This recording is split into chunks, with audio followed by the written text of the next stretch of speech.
Going to tribal.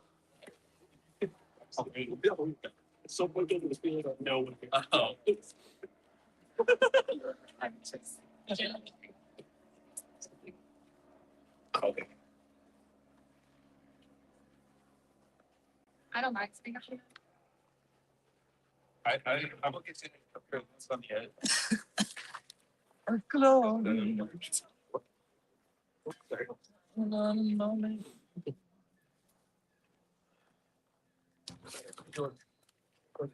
Yeah. Is that good? And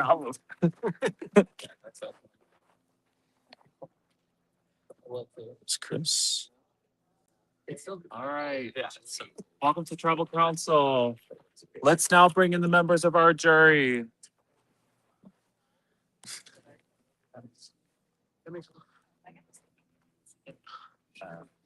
Emily, Anessa, and Angela voted out at the last Tribal Council.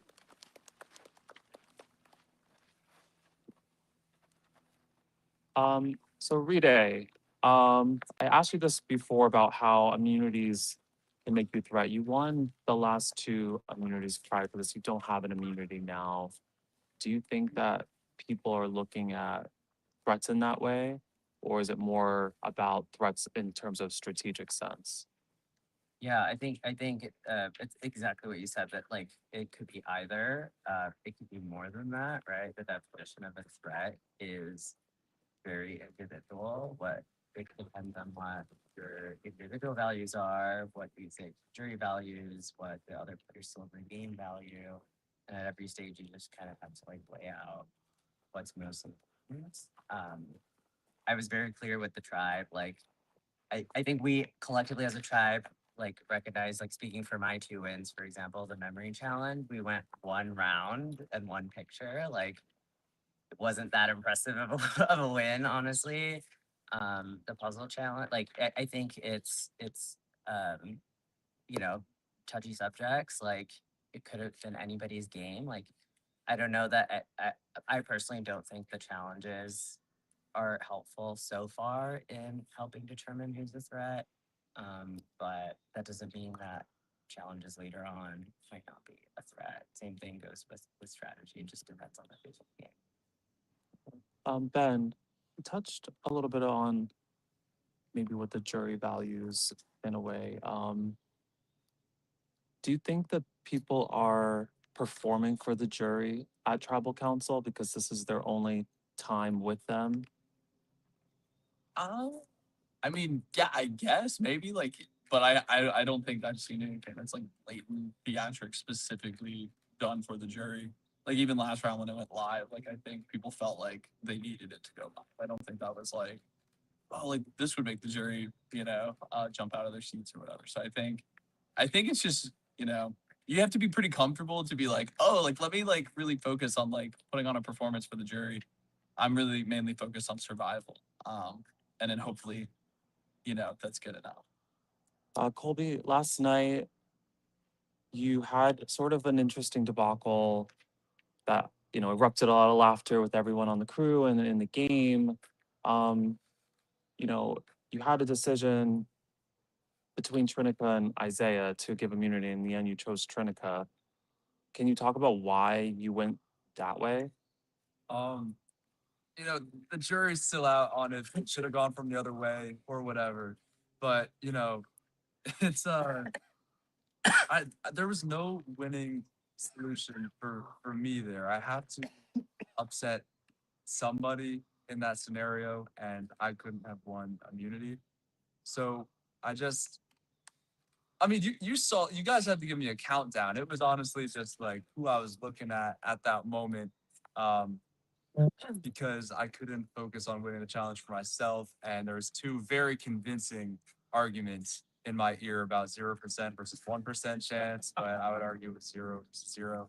There's not a whole lot I can really say to justify how Trinica ended up having.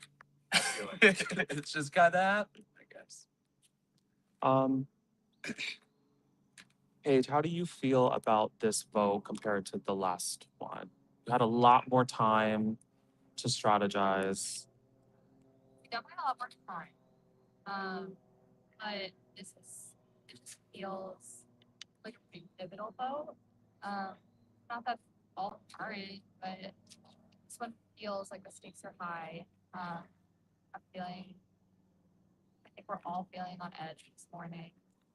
We're down to final 8. There's really like not many places to hide.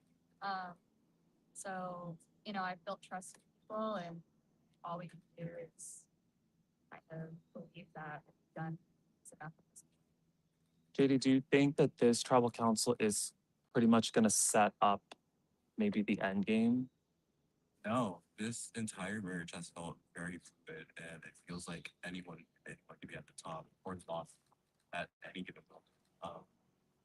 So yeah, it's been a very chaotic merge, I say. Some of the votes might suggest otherwise, and I'm not sure that this will be the vote that sets the end game. Trinica, have you decided on your vote? Yes. And what is the main reason for it? I think I disagree with JD. I think that this vote will determine the end game. I think there are pretty clear sides, right? And all the things happen. I think that is being opportunistic and trying to take out bigger rights. Chaos.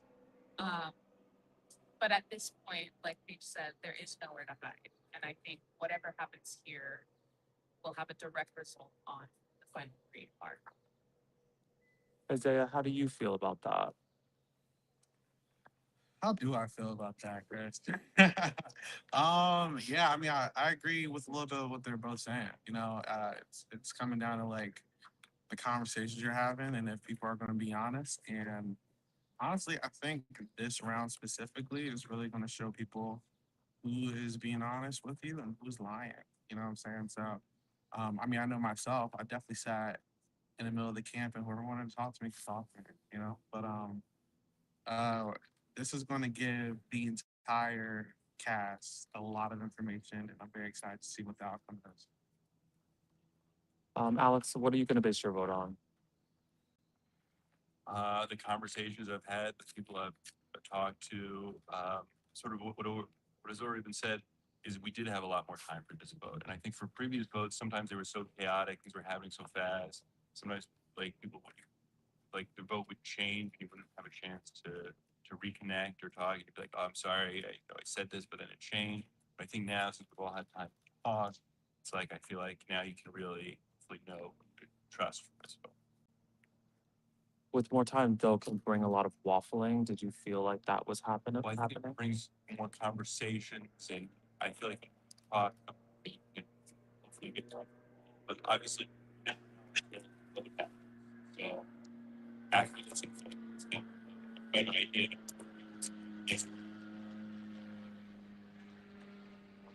So before we get to the vote, does anyone have anything they'd like to say or any pleas they want to make?